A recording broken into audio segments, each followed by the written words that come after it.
வணக்கம் மக்களே. நம்ம வெந்தய விட ஊனி கிட்டத்தட்ட ஒரு வாரத்துக்கு மேலே ஆச்சு. கொட்டையும் ஓரளவுக்கு முளத்துக்கு வந்துருச்சு. இப்போ எதுக்கு இந்த வீடியோன்னு பார்க்குறீங்களா? பொலக்கொட்டை ஊனிகிட்ருக்கோம்.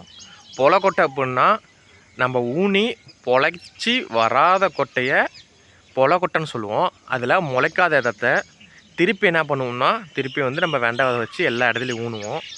அது வந்து நம்ம பாக்கெட்டை பொறுத்து, ரகத்தை பொறுத்து ஒரு சில எப்படின்னா ஒரு 1/4 கிலோ வாங்குறோம் அப்புடின்னா அதில் வந்து ஒரு 100 கொட்டை முளைக்காமல் இருக்கலாம்.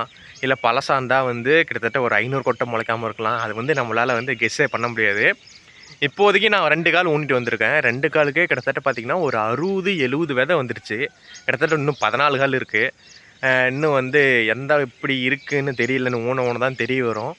இதை வந்து பார்த்திங்கன்னா வந்து எப்படி ஊன்றோம் அப்புடின்னா, இப்போ வந்து பொலக்கொட்டை ஊன்றப்ப லெஃப்ட் சைடு ஒன்று, ரைட் சைடு ஒன்று சொட்டுநீருக்கு ஊனுவோம்.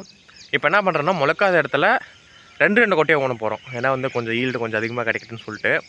அது இல்லாமல் ஓஸ் பண்ணி நம்ம கீழே வந்து கிட்டத்தட்ட ஒரு 25 கால் போன சீசன் அப்போ வெண்டை விதை போட்டப்போ அது கீழே வந்து 2 அடி ஓஸ். அதனால் வந்து அதுக்கே பார்த்திங்கன்னா வந்து 1/4 கிலோ தான் வாங்கினோம். அவ்வளோ பெரிய 25 காலுக்கு. இது வெறும் 14 கால் தான். இதுக்கே வந்து ஒரு 1/4 கிலோ பிடிச்சிச்சு. எதனால் அப்புடின்னா, இது வந்து 1.5 அடி ஓஸ். அதனால் வந்து அங்கே வந்து ஒரு லைனுக்கு 500 கொட்டை பிடிக்குது அப்புடின்னா, இது வந்து ஒரு லைனுக்கு 700 கொட்டை பிடிக்குது.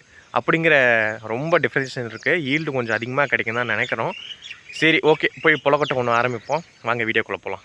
அப்புறம் பார்த்திங்கன்னா, இந்த ரக விதை தான் வாங்கியிருக்கோம். ஆல்ரெடி வந்து நம்ம வாங்கினதுலேயே வந்து மிச்சம் இருந்துச்சு. அதனால் பார்த்திங்கன்னா அதுதான் வந்து எடுத்துகிட்டு வந்திருக்கோம். பார்த்திங்கன்னா இந்த 2 கால் ஊனியாச்சு. அடுத்து இந்த கால் வந்து ஊனிட்டு போனோம்.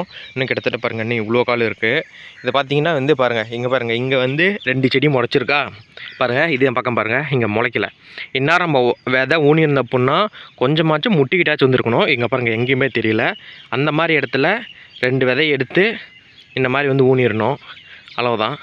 நம்ம இதை வந்து திருப்பி வந்து ஒரு 1 வீக்குள்ளே என்ன பண்ணணுன்னா திருப்பி முளைச்சி வந்துடும். முளைச்சி வந்ததுக்கப்புறம் ஃபுல்லாக நம்ம பவர் டில்லர் விட்டு களை எடுக்க வேண்டியது தான்.